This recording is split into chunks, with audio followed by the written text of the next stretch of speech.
Brother Shabazz, what is the importance of the Liberty Hall to our struggle in Belize? Okay. Because it is said that the PUP had meetings there, the NIP had meetings there, the UBAD had meetings there, the revolutionary movement of women, the Black Cross nurses. Yeah.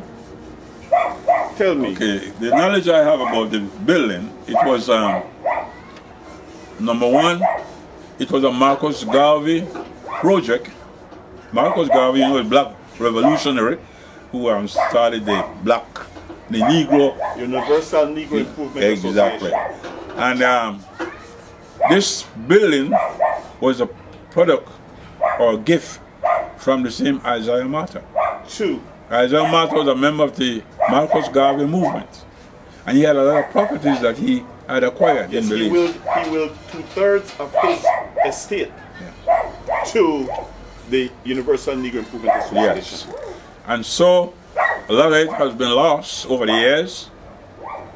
But this is the only thing struggling right now, Liberty Hall.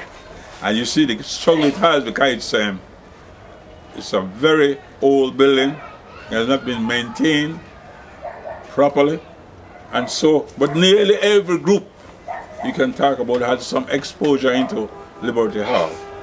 So many events that took place there, and it's dying out because we don't keep our history, or it's not important anymore, some people feel. And it's a big mistake. It's just like you say, oh, my mother and father isn't important anymore, so I don't have respect for them. Some of them want to slap their mother or father, cuss them out. We say, hell no. So we have to bring back that golden rule of respect for our people, the elders in the community. Unless you start there, you know, going to go get all the money in the world don't mean nothing. Because I have to respect you for what you are. Now, if you disrespect yourself and don't live up to certain standards, then too bad. But as you say anything about morals, and some people say, oh, you know, I have no religion. And they don't understand what religion is. Religion is that little stuff we got playing with. Or Jesus and this and that. No, no, no. If you understand the deepness of religion, religion means a way of life. That's a broad foundation of what religion is. And so there are many, if you understand from there, you can understand that there are many ways of life that people practice. We have to learn how to embrace people in their comfort zone. Everybody has a comfort zone. If we can do that, you start to lift up people again. How can you left from Belize City and go to the Maya village and just try push some stuff from Belize City without first understanding their foundation, their roots? Yeah. Brother Shabazz, you're so correct. Yeah. And I have to tell you, you're correct, because we visited a Mayan ruin called El Pilar recently on one of our programs that we call the University Without Walls, because I believe, forget I believe, I know that we're going to have to take the classroom to where the knowledge is, where the information is. If we don't do it, we'll be losing a treasure. And some of that treasure is out in the Mayan communities. The healing, the medicine, the understanding of ancient prehistory. That's right. So, yeah. And that is why this camera is such a beautiful thing. I recommend that Belizeans should get a little more interested in having a video camera, and you go and investigate these areas, communicate with the people there, get whatever history you can get, oral history. Be surprised to know what locked up in oral history, and then you take that, bring it together, put it together, and show it to the people. When you go there, you take picture, make sure that they get a copy of that thing for them to fix it somewhere where they can see themselves and so on. It goes a long way. We don't have any excuse today. It's much easier today to reach the nation and the world through the internet system.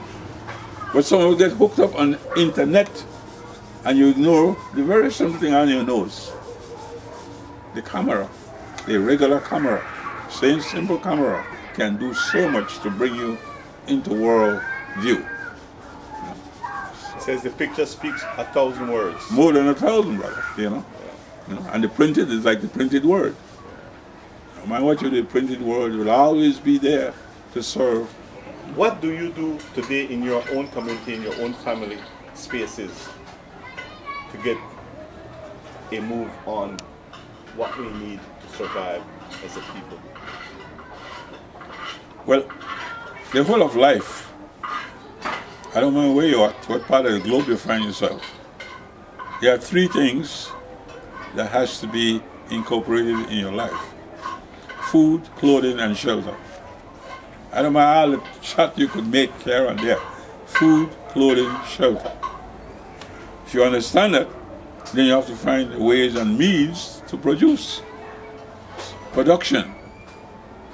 And there are many people in our society who has a skill and so on.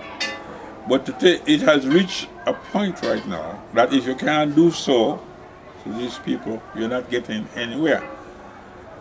In other words, they are not giving anything free anymore like in the old days, where people give of themselves, doing for self and others. Elijah Muhammad used to say, do for self and kind.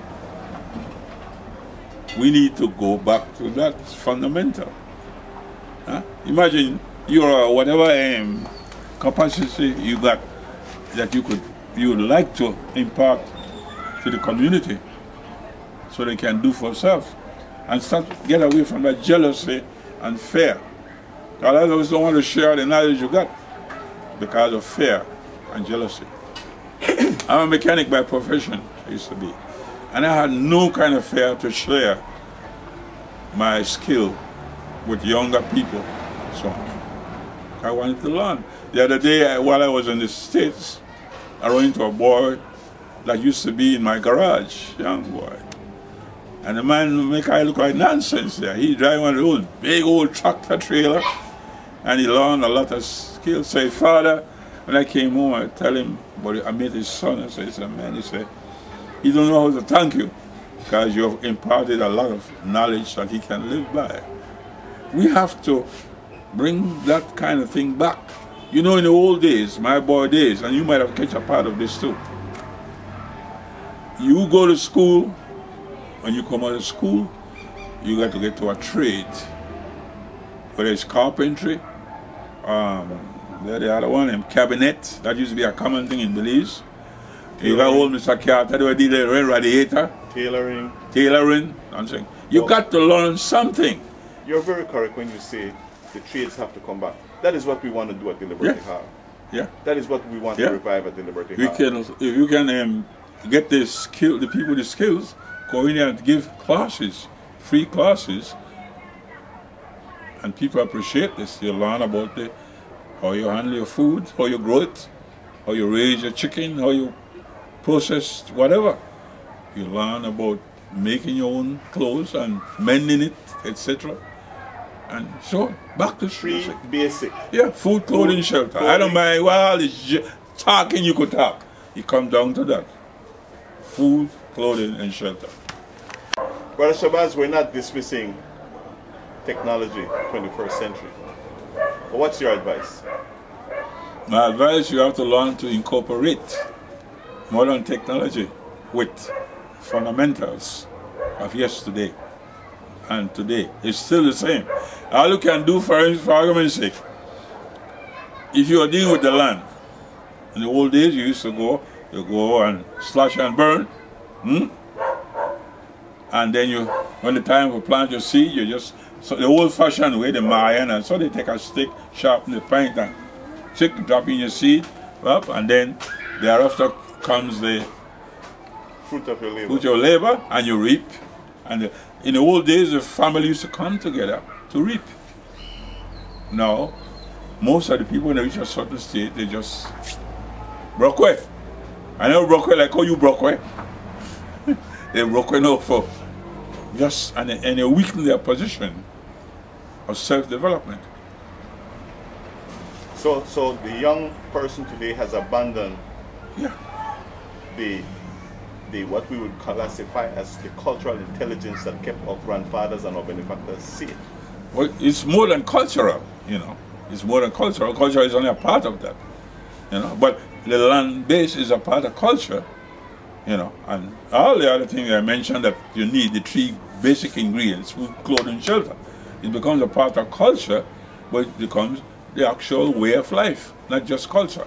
Because you got some part of culture, it's just a, oh, my grandmother used to do it and so, but is it really relevant today? You know, no, certain things in life just continue.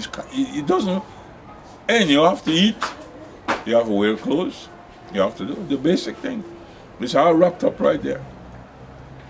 So, sure, let's use the technology and we make things easier. We can now, agriculture reach a point now where they use the machinery, knock down so much trees, etc. Then you got one machine that come and do the planting, a machine that comes and do everything. Right. But what happened there now? We learned something. I've been to some classes I listened to, and they have concluded, the experts, and the machinery is a fast thing to get certain things done, but it also shortens the life of the earth too. So you have to add in this, a lot of this chemical stuff to nourish the earth. So we have to really understand and create a balance. Yeah. Give me a good closing, Brother Shabazz. Let's see how we do that now. My brother and sister, I am thankful for giving me the opportunity to discuss a few things of life, some of the facts of life that we need to have to give to our youths, which is coming out without a proper foundation. And the problem is not only, it is inherent in the schools and everything. We see the same result in the school. The kind of IQ you used to have in the schoolroom is not there anymore. They got caught up in some kind of technology and want to make too easy. They want life too easy. You see, it don't work like that. Some of them look on TV, they say for eggs, and they see the different chicken, cooking, etc. But how did they get there? We need to put that straight down in the minds of people to understand this is where it begins. Sister, brother, whatever, we have to get back to basic and show them by whatever means. Let's go. We got camps. And say, okay, we're going out that such and such a place, and you get a little night or two out there just to get that exposure. You feel, get some mosquito bite. Because when you have to get no mosquito bite or sandfly or bat loss, get some of that experience. We have to go to the basics of life. Thanks, Brother Shabazz. Yes, sir. Back to basics. Back to basics.